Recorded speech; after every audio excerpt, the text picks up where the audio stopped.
UP में चल रहे नगर निकाय के चुनाव में रविवार का दिन शाहजहांपुर जनपद की सियासत में बड़ा उलटफेर वाला साबित हुआ। ये नगर निगम के प्रथम मेयर पद के चुनाव के लिए सपा द्वारा घोषित प्रत्याशी अर्चना वर्मा को भाजपा ने सपा के खेमे में सेंधमारी करते हुए सिर्फ शामिल ही नहीं किया बल्कि मेयर पद का भाजपा से प्रत्याशी भी घोषित कर दिया। विरोधियों के पास तो कोई मुद्दा ही नहीं है, उनके पास कुछ भी कहने को नहीं है। सवाल यह है कि जो अपनी थाती नहीं बचा पाए, जिनको समय समय के ऊपर चुन के दिए गए इतने और वो बचा नहीं पाए। 2012 में 224 सीटें मिली थी और 2014 में क्या हाल हुआ? उन्हीं के मुख्यमंत्री काल में क्या हुआ? 2012 में जिसको 224 सीटें मिली हों, उन्होंने अपने क्रियाकलापों से उत्तर प्रदेश की 80 लोकसभा में से 73 लोकसभा सीट भारतीय जनता पार्टी और सहयोगी दलों को मिल गई। खैर, ये 2 साल का क्रियाकलाप थे। उसके बाद जब 5 साल पूरे हुए तो 224 की सीटें से बच के 47 रह गई। तो सवाल ये है कि अगर जनता पसंद करती है सुशासन, जनता पसंद करती है विकास। इशारा साफ है। आपने देखा विधानसभा चुनाव में कि भारतीय जनता पार्टी को दोबारा 30 साल का इतिहास में कभी जो नहीं हुआ वो मोदी जी और योगी जी के इस कार्यकाल में हुआ है।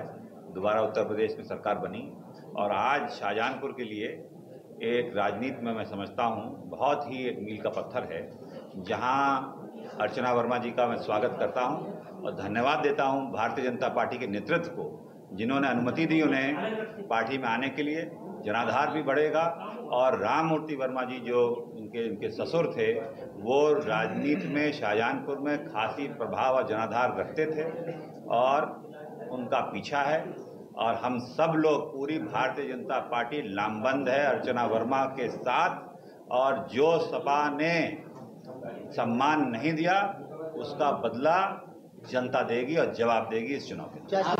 आपने जो कहा संगठन में रहा हो तो संगठन के लिए क्या उचित है और संगठन में का कैसे विस्तार किया जाए, इस पर हम लोगों की हर समय निगाह रहती है। और मैं कहना चाहता हूं अर्चना वर्मा जी को हम विधानसभा चुनाव में भी लड़ाना चाहते थे। पूछे इनसे, हमने बहुत उस समय भी प्रयास किया कि अर्चना वर्मा जी आ जाए और विधानसभा चुनाव इनको लड़ा दें। आज वो यहाँ पर आ गई हैं, उनका स्वागत है और निश्चित रूप से भारतीय जनता पार्टी उनके आने से पूरे जिले में बहुत मजबूत हुई है और बहुत मजबूत होगी और हम ये नगर निगम का चुनाव ऐतिहासिक वोटों से जीतेंगे और आगे भारतीय जनता पार्टी का विस्तार करेंगे। उस फैसले की वजह गुटबाजी रही है। हम काफ़ी दिनों से परेशान थे और हम सबसे बोल भी रहे थे कि हमारे साथ चलिए, और जो हम कह रहे थे वो हम कर भी नहीं रहे थे और बता भी नहीं कुछ रहे थे।